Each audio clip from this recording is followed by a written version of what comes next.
সভ্য সমাজক লজ্জানত কৰা, মানৱতাৰ শীৰ্ণত কৰা জঘন্য ঘটনা।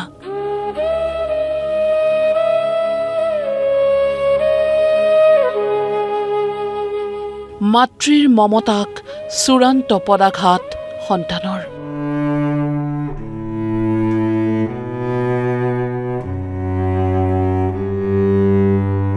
মমতাৰ মৰ্যাদা এতিয়া এটা লটাৰী।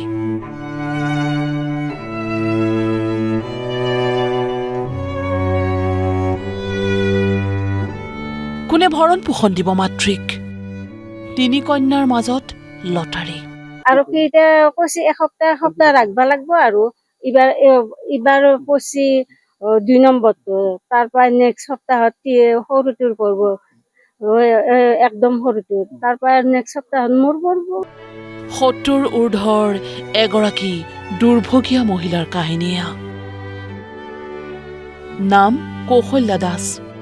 শুৱালকুছিৰ শ্ৰীহাটীত বছৰ বছৰ ধৰি ভাড়াঘৰত জীৱন নিৰ্বাহ কৰিছিল কৌশল্যা দাসে। স্বামীৰ মৃত্যুৰ পিছত তিনি কন্যাক অকলশৰে লালন পালন কৰি বিয়াও দিলে কৌশল্যা দাসে। তাৰ পিছত অকলশৰীয়া কৌশল্যা দাসক মৰ্যাদা দিবলৈ অপাৰক তেওঁৰ তিনি কন্যা কবিতা দাস, মানসী দাস আৰু মঞ্জু দাস। কোনো এগৰাকী বাই ভনীয়ে মাতৃৰ দায়িত্ব নলয়, নিদিয়ে ভৰণ পোষণ। কোনোদিন মোক চিনিয়ে নাপালা, কোনোদিন মোক চিনিয়ে নাপালা। ইমান বছৰ বয়সৰ বৃদ্ধাজনে আপোনালোকে গুৱাহাটী ৰাজপথত এৰি থৈছে, কিয় থব লগা হ'ল? কি কাৰণ? কিবা কাৰণ আছিল? ঘৰৰ অসুবিধা। তাৰমানে মাক বাহিৰত মানে এৰি থৈ অহা গৈছিল, সেইকাৰণে। জাগাৰ নাম নাজানো। অৱশেষত গুৱাহাটীৰ এখন বৃদ্ধাশ্ৰমী হৈ পৰিল কৌশল্যা দাসৰ অন্তিম আশ্ৰয়স্থল। কিন্তু বৃদ্ধাশ্ৰমৰ সামান্য মাননি দিবলৈকো মান্তি নহল তিনি কন্যা। আৰু এদিন বৃদ্ধাশ্ৰমৰ পৰা আনি মাতৃক মাৰপিট কৰি পেলাই থৈ গল গুৱাহাটীৰ ৰাজপথত। কিমান নিৰ্দয় হলে সন্তানে নিজৰ মাতৃক এনেদৰে ৰাজপথত পেলাই থৈ যাব পাৰে? আজি মই একো গমেই নাপাওঁ। মাক বোলে ইহঁত দুটাই নি ক'ৰবাত মাৰধৰ কৰি পেলাই এই গুৱাহাটীত গড়চুকত পেলাই থৈ আহিছে। আহিলি ৰাজপথত পেলাই থৈ আহিছে। আহিলি তাৰ পৰাই আৰক্ষী সেই লৈ আহিছে, গড়চুকৰ আৰক্ষী আনোতে মোক আৰু ইয়াত থানাই মোৰ ল'ৰাটোক ফোন কৰিছে। তাত মাৰি ধৰি পেলাই থৈ আহিছে। মাৰি পেলাই মানে সিহঁতে পুহিব নোৱাৰে, আশ্ৰমত থৈ আহিল, আৰু একবাৰ মেডিকেলত থৈ আহি পেলাই এনেকুৱা পলাইছে। পলাওতে সিবাৰ আশ্ৰমত থৈ আহিল। গড়চুক আৰক্ষীয়ে এই দুৰ্ভগীয়া মাতৃগৰাকীক উদ্ধাৰ কৰি সমঝাই দিলে শুৱালকুছি আৰক্ষীক। থানালৈ মাতি অনা হল তিনি কন্যা কবিতা দাস, মানসী দাস আৰু মঞ্জু দাস। কিন্তু থানাতো কোনো এগৰাকী কন্যাই মাতৃক ৰাখিবলৈ সন্মতি নিদিলে।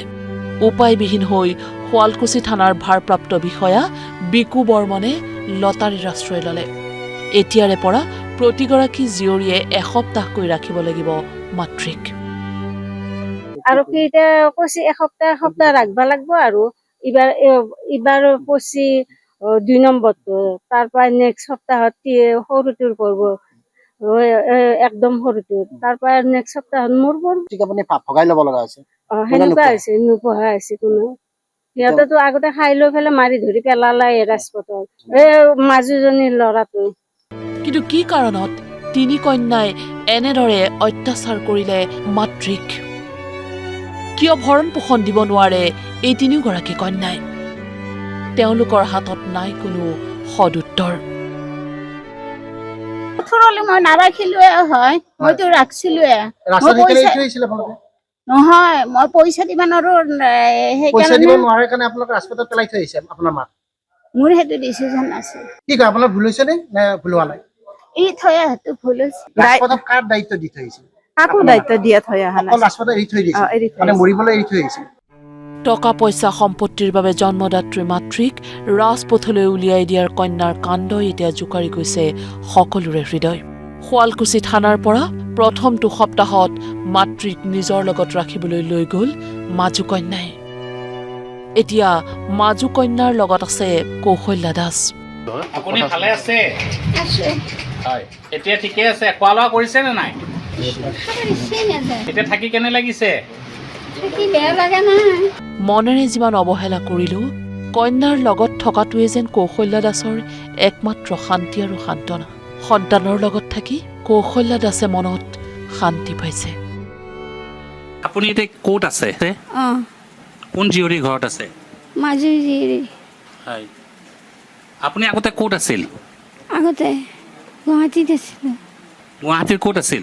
আশ্ৰমত আশ্ৰমত। এতিয়া ভাত পানী খাইছেনে নাই আপুনি? ভাত খাবৰ ইচ্ছাই নাযায় মোৰ এটা সপ্তাহৰ পিছত আকৌ অন্য এগৰাকী কন্যাৰ ঘৰলৈ যাব লাগিব তেওঁ। মাতৃয়ে বিয়া দি উলিয়াই দিয়ে কন্যা সন্তানক। কিন্তু এতিয়া এনেদৰে 3 কন্যা সন্তানে মাতৃকহে যেন বাৰম্বাৰ উলিয়াই দিছে ইঘৰৰ পৰা সিঘৰলৈ। শুৱালকুছিবাসীৰ কাৰণে অতি লজ্জাজনক বিষয় এইটো। আমাৰ পিতৃ মাতৃ হ'ল আদিগুৰু আৰু 3গৰাকী কন্যা সন্তান থকাৰ পিছতো তেওঁলোকে যি মাতৃক এনেকুৱাকৈ অৱহেলা কৰিব পাৰে সেইটোহে বৰ আচৰিত কথা। 3গৰাকী জীয়ৰীয়ে গুৱাহাটীৰ নিচিনা ঠাইত যদি পেলাই থৈ আহিব পাৰে, তেওঁলোকে কোনেও ইয়াৰে ভৰণ পোষণৰ দায়িত্ব নলয়, সেই মাতৃগৰাকীয়ে কিহৰ বাবে তেনেকৈ সন্তান জন্ম দিছিলে? এইটো বৰ আচৰিত কথা। খুব লজ্জাজনক। সন্তান জন্ম দিয়ে মাতৃসকলে খুব আশাৰে ডাঙৰ দীঘল কৰে, সকলোৰে ভৱিষ্যতৰ লাখুটি হিচাপে। কিন্তু এই বৰ্তমান সময়ত যিটো ঘটনা ঘটি গ'ল খুবেই লজ্জাজনক। আমি খুবেই লাজ পাইছোঁ শুৱালকুছিবাসী হিচাপে। এনেকুৱা যাতে কোনেও নকৰে। ক'বলৈ ভাষা নথকা কাহিনী, শুনিবলৈ মন নোযোৱা কাহিনী, শুনিলে চকুলো ওলোৱা কাহিনী। কি কয় আপোনালোকৰ ল'ৰা ছোৱালী আছে নে নাই? আছে আপোনালোকৰ ল'ৰা ছোৱালী যদি আপোনালোকক এনেকুৱা কৰে কি হ'ব কওকচোন? কেমেৰা পাৰ্চন অমল দাসৰ সৈতে শুৱালকুছিৰ পৰা দীপক কুমাৰ দাস, নিউজ লাইভ।